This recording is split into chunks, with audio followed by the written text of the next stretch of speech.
রাশিয়ার পূর্বাঞ্চলে একটি যাত্রীবাহী বিমান বিধ্বস্ত হয়েছে। এতে বিমানটিতে থাকা ৪৯ জনই নিহত হয়েছেন।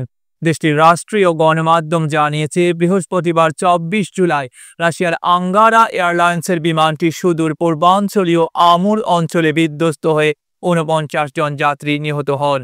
স্থানীয় জরুরি মন্ত্রণালয় জানিয়েছে, সাইবেরিয়া ভিত্তিক আঙ্গারা নামক একটি বিমান সংস্থা দ্বারা পরিচালিত বিমানটি চীন সীমান্তবর্তী আমুর অঞ্চলের টিন্ডা শহরের গন্তব্যস্থলে পৌঁছানোর সময় রাডার স্ক্রিন থেকে বিচ্ছিন্ন হয়ে যায়। আঞ্চলিক গভর্নর ভেসিলি অর্লোভ বলেছেন, প্রাথমিক তথ্য অনুসারে বিমানটিতে ৫ শিশুসহ ৪৩ জন যাত্রী এবং ৬ জন ক্রু ছিলেন।